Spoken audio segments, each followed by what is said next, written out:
You flinch at the shadow of conflict, and in that quiver, your enemies smell victory. I, Machiavelli, have watched empires rise on the backs of the unshaken and fall under the weight of the wavering. To stand firm in confrontation, be it the venomous whispers of a rival or the silent war within your soul, is to wield the scepter of power itself. Confrontation is no mere clash. It is a theater where perception reigns over truth. Men are beasts, driven by fear and hunger, and in their eyes your weakness is their feast. Consider the Florentine courts I navigated, where a single misplaced word could exile a prince. Your boardroom, your home, your mind, all are battlegrounds. To stay unshaken, you must see through the masks others wear. A rival undermines you in a meeting, smiling as they cut. Do you recoil? No. You study their intent, envy, insecurity, ambition, and turn their blade against them. History whispers this truth. Hannibal's might crumbled before Scipio's calm at Zama, not because of swords, but because Scipio saw the game's deeper currents. Ask yourself what drives your foe's attack. Know this, and you hold the reins. To stand unshaken, you must first confront the enemy within, your own fears, doubts, and frailties. Without this, you are a castle built on sand, crumbling at the first siege. I, Machiavelli, endured exile and torture, yet my mind remained my fortress because I knew my shadows. You must do the same. Inventory your weaknesses nightly. Are you swayed by flattery, stung by criticism, impatient under pressure? Write these down, dissect them, and transform them into armor in confrontation. The unshaken man wields self-awareness like a blade. Picture a heated debate. Your opponent accuses you of failure. The shaken man defends, voice trembling, exposing his insecurity. You pause. Ask silently, what fear drives their words? Then respond with a question that pierces their facade. Is this accusation yours, or does it echo your own doubts? This shifts the battle, their unease rising as your composure holds. Morally it stings, manipulation feels dark, but survival demands it. Contrast the fool who ignores his flaws, only to be undone by them. Self-knowledge is your anchor. Without it you drift into chaos. In the arena of confrontation, appearance is your deadliest weapon. Forge it into a mask that declares your victory inevitable, and watch your foes unravel before the first blow lands. You must project unshakability not through empty boasts, but through the subtle art of illusion, where your calm becomes their dread. I have seen princes like Cesare Borgia don this mask facing rebellion in the Romagna. He feigned mercy to lure traitors close, then crushed them with calculated fury, his composure a veil over the storm. In your world, adopt this ruthlessly. A superior challenges your competence in a meeting, their words laced with scorn. The shaken man argues back, sweat beading, betraying his fragility. You meet their gaze with steady eyes, your voice a measured blade. Such doubts reveal more about the doubter than the doubted. This implies foreknowledge, as if their defeat is scripted. Use body language as your ally, unhurried gestures, a faint smile that hints at hidden cards. Contrast this with transparencies. Folly bare your soul, and they devour it. The mask creates doubt in them. They question their own strength while yours seems predestined. Morally, it probes the shadows. Deception is the prince's virtue when it secures the throne.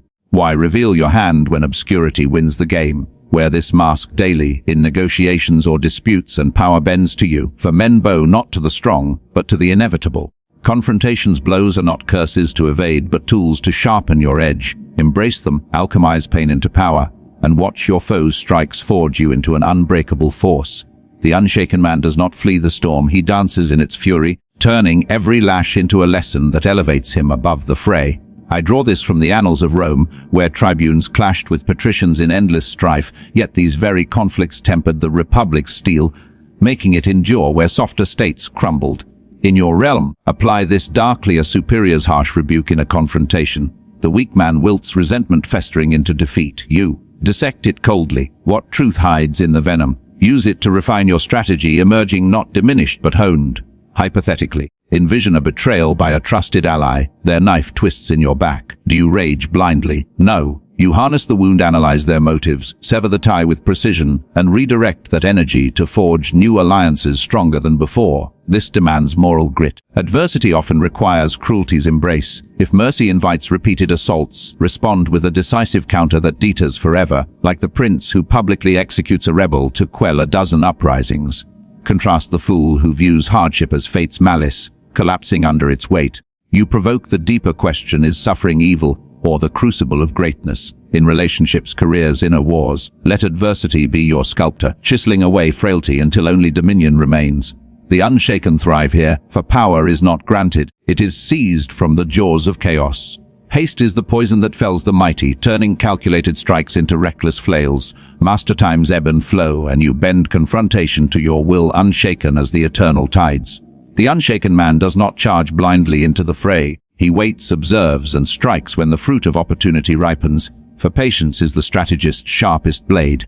I glean this from Fabius Maximus, Rome's delayer, who faced Hannibal's rampage not with frantic battles but with measured attrition, wearing down the invader while preserving his own forces, his composure a wall against the Senate's impatient clamor. In your confrontations, wield this ruthlessly. A negotiation turns sour, demands flying like arrows. The shaken man concedes or counters immediately, exposing his desperation. You pause deliberately, letting silence swell, forcing their hand to reveal more. Time favors the prepared, you might murmur, implying depths they cannot fathom. This commands the rhythm. Extend parleys to gather allies, delay decisions to erode their resolve. Hypothetically, in a familial dispute where tempers ignite over inheritance, do not erupt, withdraw strategically, allowing their greed to overextend, then return with irrefutable leverage. Morally, it tests the soul. Patience borders on cunning in action, yet inaction often conquers where action destroys. Contrast the impetuous fool, undone by his own speed, like those princes who rushed alliances only to be betrayed. Question your impulses. Why surge forward when the current can carry you? In careers, relationships, inner turmoils, command time and victory unfolds not in frenzy, but in the quiet certainty of the inevitable. The unshaken man stands alone in the void, drawing strength from solitude's cruel forge, where lesser souls shatter and the resolute emerge as iron. You must cultivate this inner citadel, impervious to the world's tempests, for confrontation often isolates you. Allies flee, doubts assail, yet your will must endure like a lone tower against the siege. I, Machiavelli, faced the rack's torment and exile's silence, my body broken but my spirit unbowed, penning treatises that outlasted my tormentors. In your battles, simulate this trial, meditate in isolation, envision worst fates, betrayal, loss, oblivion, and desensitize your fears until they hold no power. Hypothetically, amid a corporate purge, colleagues turn coats, leaving you exposed. The shaken man panics, seeking desperate pacts. You retreat inward, assessing options with cold clarity, emerging to counterstrike when the moment aligns. This demands psychological intensity. Embrace the dark truth that true power is self-sustained, not borrowed from crowds. Morally, it confronts. Solitude breeds ruthlessness, for in loneliness, mercy fades, replaced by survival's edge. Contrast the dependent fool, crumbling without support, his will a fragile reed. Question deeply, can you face the mirror of aloneness without flinching? In personal clashes or professional wars, forge this will. It is the final bastion, ensuring that even if the world abandons you, you remain conqueror of your fate. Now, as the shadows lengthen and the weight of these lessons presses upon you, feel the fire ignite. Confrontation is not a distant specter, but the forge hammering at your door this very moment. You have dissected the beast, armored yourself in self-knowledge, donned the mask of inevitability, transmuted adversity's poison into elixir, mastered time's merciless cadence, and tempered your will in isolation's abyss. Yet knowledge alone is the coward's crutch, action is the prince's crown. Rise now, or forever kneel in the dust of mediocrity. Imagine your next trial, the rival's sneer in the council chamber, the lover's accusation laced with doubt, the inner voice howling defeat. Will you quiver like the leaves before the gale? No, you seize the reins, eyes ablaze with strategic fury, turning their chaos into your symphony. The urgency claws at your throat delay no longer, for empires are claimed in the heartbeat between fear and resolve. Embrace the darkness within, human ambition's raw hunger, the moral shadows where virtue bends to victory. Act, damn you! Map your foe's frailties, veil your strikes, alchemize every wound into weapons. The world is a savage arena, be the lion that devours, not the lamb that bleats. Your pulse thunders, let it propel you. Question your hesitation, what chains of illusion bind you still? Shatter them, in this climactic surge you transcend, unshaken, unbreakable, a force that bends fate itself. And now, in this forge of truths, you stand transformed, unshaken, a colossus amid ruins. Let the weight of these strategies sear into your essence. You are no longer prey to the whims of confrontation, but its master, wielding the dark arts of strategy with unapologetic command. Yet hear this piercing decree, etched in the annals of power in the relentless arena of existence, where men claw for thrones built on bones, the unshaken do not merely endure, they dominate. For true sovereignty lies not in the clamor of victory, but in the silent, unblinking gaze that stares into chaos and whispers, "You serve me." Carry this into your battles, your soul armored against the fray falter, and oblivion claims you, prevail and the world reshapes in your image. You are the architect of fates, now go forth and conquer.